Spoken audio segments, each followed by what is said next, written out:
Gap बना हुआ है, आप भारत के मैप को उठा के अगर यहाँ रख देंगे तो ये फिक्स हो जाएगा, यहाँ से जुड़ जाएगा। ठीक, तो ये इस बात का प्रमाण है कि कभी इंडियन प्लेट और ऑस्ट्रेलियन प्लेट एक साथ जुड़ी हुई थी, एक साथ जुड़ी हुई थी, लेकिन इन बलों के कारण आज उसमें अंतर दिखाई देता है। क्या आप इंडियन प्लेट के खिसकने की विभिन्न अवस्थाओं के विषय में सोच सकते हैं? ठीक, इंडियन प्लेट ऊपर खिसक गई और ऑस्ट्रेलियन प्लेट नीचे खिसक गई, उनके बीच में क्या आ गया? बीच में गैप आ गया।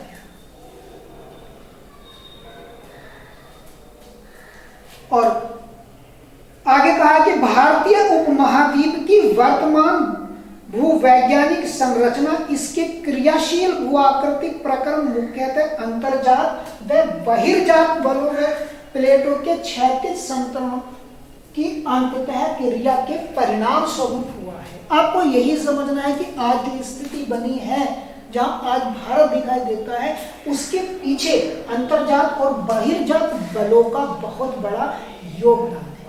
ठीक, हम भारत की सैन्य समूह की क्षमता विभिन्नता के आधार पर भारत को 3 वैज्ञानिक खंडों में विभाजित कर सकते हैं।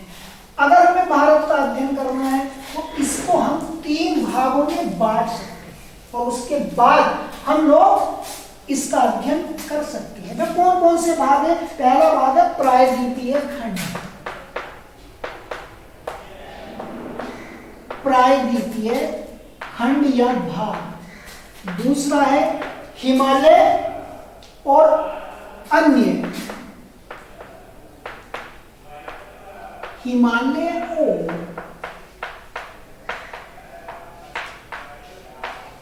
अन्य अतिरिक्त प्रायद्वीपीय।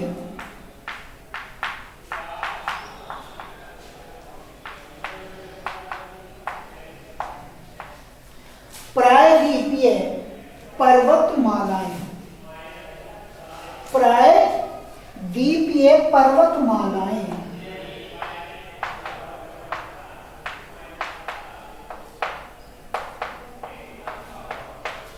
ठीक, तीसरा खंड है आपका सिंधु गंगा एवं ब्रह्मपुत्र मैदान।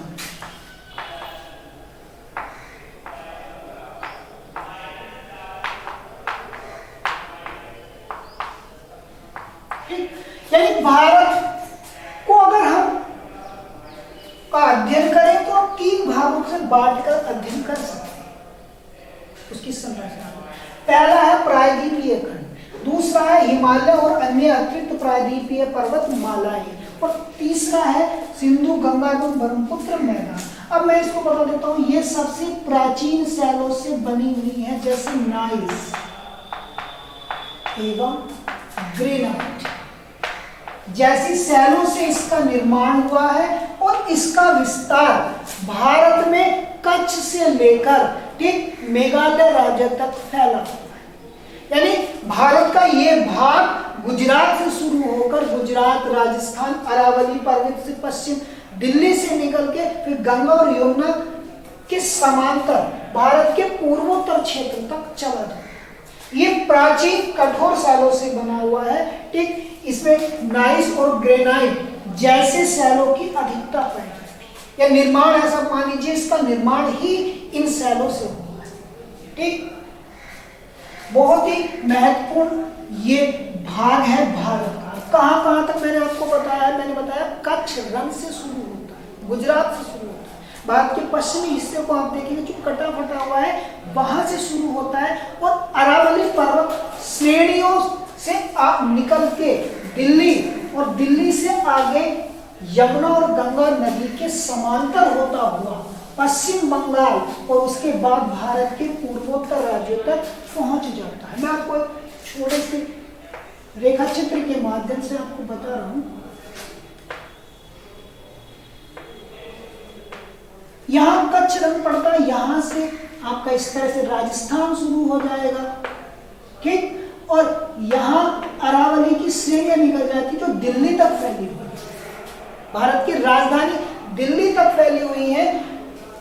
अवशिष्ट पदार्थ अपशिष्ट चट्टानों के रूप में इनकी गिनती होती है। उसके बाद यमुना नदी और गंगा नदी इस तरह से निकलती है। उसके समांतर ये भाग चला जाता है, प्रायद्वीपीय खंड जिसको हम कहते हैं। फिर आगे आपका मेघालय, वहां तक विस्तृत है ये भाग भारत का प्रायद्वीपीय खंड के नाम से जाना जाता है। इसको और ज्यादा डिटेल से मेन पॉइंट में आपको यहाँ पे समझा रहा हूं कि प्रायद्वीपीय खंड की उत्तरी सीमा कटी फटी है। आप देखिए आगे तक देखोगे तो इस तरह से आपको कटी फटी नजर आ जाएगी, क्योंकि छोटी छोटी पहाड़ी इसमें अब अवशिष्ट चट्टानों के रूप में स्थित है। से आरंभ होकर अरावली पहाड़ियों के पश्चिम से गुजरती हुई दिल्ली तक और फिर यमुना गंगा के समांतर राजमहल की पहाड़ी व गंगा डेल्टा तक जाती है। इसके अतिरिक्त उत्तर पूर्व में करवी एंगलांग व मेघालय का पठार एवं पश्चिम में राजस्थान के इसी के खंड हैं, इसके भाग हैं। यानी राजस्थान, गुजरात, दिल्ली, उत्तर प्रदेश आदि क्षेत्रों से नीचे मध्य प्रदेश, गंगा का डेल्टा और फिर मेघालय, करवी एंगलांग तक इसका विस्तार पाया। किसका? प्रायद्वीपीय खंड का। यह प्राचीन नाइस और ग्रेनाइट जैसी कठोर चट्टानों से बना हुआ है। ठीक, इसमें नर्मदा, ताप्ती और महानदी की रिफ्ट घाटियां हैं, वो इसी भाग में है, प्रायद्वीपीय खंड में है, नर्मदा और ताप्ती। ठीक, यहाँ इस तरह से आप देखोगे भारत के मानचित्र में तो आपकी ताप्ती और नर्मदा नदी दिखाई देती है, वो इसी के भाग में शामिल। और इसके आगे आप जाओगे तो सतपुड़ा और आपकी विंध्याचल ये पर्वत श्रेणियां हैं। तो ये सारा भाग किसका है? प्रायद्वीपीय खंड के अंतर्गत आता है। सतपुड़ा, ब्लॉक पर्वत इसके उदाहरण हैं। प्रायद्वीप में अवशिष्ट पहाड़ियां शामिल हैं। इसमें अवशिष्ट का मतलब होती है जो प्राचीन, बहुत समय पहले जिन चट्टानों का निर्माण हुआ है, लेकिन अब उनका कुछ भाग अपरदित हो चुका है। ठीक, कुछ भाग टूट चुका है, उनकी ऊंचाई कम हो चुकी है। तो ये अपरदित चट्टानें इस भाग में पाई जाती हैं। ये सब मैंने आपको समझाया है। जैसे अरावली, नल्लामाला, जावादी, बेलीकोंडा और पालकोंडा श्रेणी, महेंद्रगिरी आदि पहाड़ियां इसमें आती हैं। ठीक, यानी भारत का जो प्रायद्वीपीय खंड है वो अवसादी चट्टानों से बना हुआ है और इसका निर्माण प्राचीन ग्रेनाइट जैसे कठोर शैलों से हुआ है। ठीक, ये भारत के गुजरात, राजस्थान, दिल्ली, उसके आगे मध्य प्रदेश, ठीक, आपका पश्चिम बंगाल का गंगा डेल्टा और मेघालय, करवी एंगलांग जो पूर्वोत्तर का, यहां तक इसका विस्तार है। ठीक, इस क्षेत्र में छोटा नागपुर का पठार करवी एंगलांग के दूसरी ओर है। ये सारा क्षेत्र प्रायद्वीपीय भाग के अंतर्गत आता है।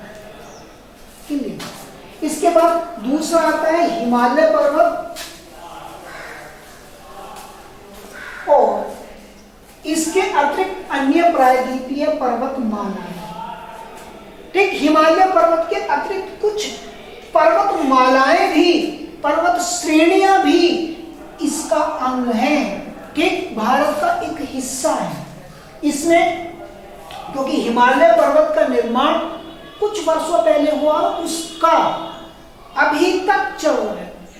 ठीक, इसको वलित या नवीन पर्वत के रूप में भी जाना जाता है। अगर हम इसकी तुलना अरावली पर्वत श्रेणियों से करें हिमालय पर्वत की, तो अरावली पर्वत श्रेणियों की तुलना में हिमालय पर्वत का स्थान निर्माण बहुत समय बाद। कठोर एवं स्थिर प्रायद्वीपीय खंड के विपरीत ये सारा भाग कठोर है जो मैंने अभी बताया था। इसके विपरीत हिमालय के अतिरिक्त प्रायद्वीपीय पर्वतमालाओं की भूवैज्ञानिक संरचना तरुण यानी नवीन, दुर्बल कमजोर और लचीली है, लचक देने वाली। ठीक, यानी अगर आप दूसरा हिस्सा देखेंगे जिसकी हम चर्चा कर रहे थे प्रायद्वीपीय खंड की, वो भाग कठोर है, ठीक। अगर आप दूसरा भाग देखेंगे तो यो नवीन है, उसके मुकाबले वो प्राचीन है, ये नवीन है, वो कठोर है, तो ये दुर्बल है, कमजोर है और लचीला है। ये वर्तमान पर्वत समय में बहिर्जनिक और अंतर्जनिक बलों की क्रिया से प्रभावित है, क्योंकि जहां हिमालय पर्वत है वहां कभी टेथिस नाम का महासागर हुआ करता था, आज वहां हिमालय पर्वत खड़ा है। तेज बहाव वाली नदियों से अपर्दित ये पर्वत अभी भी युवा अवस्था में है, ठीक। ये जो पर्वत है, जो चोटियां हैं, अभी भी नवीन युवा अवस्था में। मैंने क्या बताया कि ये इतने समय इनको बने हुए नहीं हुआ है जितना कि अरावली पर्वत श्रेणी। इसमें गाज वी आकार की घाटियां, वी आकार की घाटी नदी बनाती है, नदी अपने वेग से क्या कर देती है, वी आकार की घाटी का निर्माण।